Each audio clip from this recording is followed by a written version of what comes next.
தெய்வ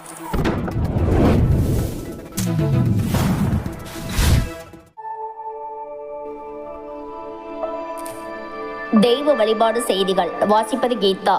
குவாகம் கிராமத்தில் எழுந்தருளியிருக்கும் அருள்மிகு ஸ்ரீ பெரியநாயகி உடனுரை தோளீஸ்வரர் மற்றும் பரிவார தேவதைகளுக்கும் அருள்மிகு ஸ்ரீதேவி பூதேவி உடனுரை வரதராஜ பெருமாள் கோவில்கள் பழமையான கோவில் கும்பாபிஷேகம் நடைபெற்றது.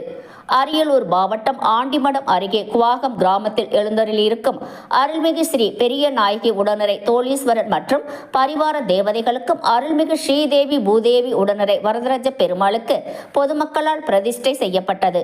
பல ஆண்டுகள் கடந்த நிலையில் கோவிலாக இருந்ததை அகற்றி ஆகம விதிப்படி புதியதாக கட்டப்பட்டு கட்டுமான பணிகள் முடிவடைந்த நிலையில் கோவிலில் அஷ்டபந்தன மகா கும்பாபிஷேக விழா வெகு விமர்சையாக நடைபெற்று முன்னதாக கணபதி பூஜையுடன் யாகசாலை பூஜைகள் தொடங்கியது. 4 கால யாகசால பூஜையில் விக்னேஸ்வர பூஜை, கோ பூஜை, நவகிரக ஹோமம், வாஸ்து சாந்தி மற்றும் பல்வேறு யாக ஹோமங்கள் நடைபெற்று பூர்ணகாதி அளிக்கப்பட்டு முதல் நாள் அஷ்டபந்தன மகா கும்பாபிஷேகம் சாற்றி பிரதிஷ்டை செய்யப்பட்டது. பின்னர் மங்கள வாத்தியங்களுடன் கடம் புறப்பாடு நடைபெற்று மூலவர் விமான கலசங்களுக்கு சிவாச்சாரியர்கள் வேத மந்திரங்கள் முழங்க கலசத்தில் உள்ள புனித நீரால் அபிஷேகம் செய்யப்பட்டது.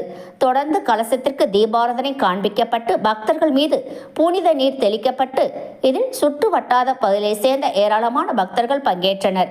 புனித நீரான கங்கை தீர்த்தம், காவேரி தீர்த்தம், கும்பகோணம் மகாமக குளத்தின் தீர்த்தம், ராமேஸ்வரம் தீர்த்தம், காவேரி கொள்ளிடம் ஆகிய புனித நதிகள் உள்ளிட்ட புனித நீர்களை பூஜை செய்து குண்டங்கள் வளர்ப்பு சிவாச்சாரியர்கள் வேத மந்திரங்கள் ஓத மங்கள வாத்தியங்கள் முழங்க பூஜை செய்யப்பட்ட புனித நீரால் மகா கும்பாபிஷேகம் நடைபெற்றது. பின்னர் அபிஷேகம் மற்றும் அலங்காரம் செய்யப்பட்டு தீபாராதனை காண்பிக்கப்பட்டது.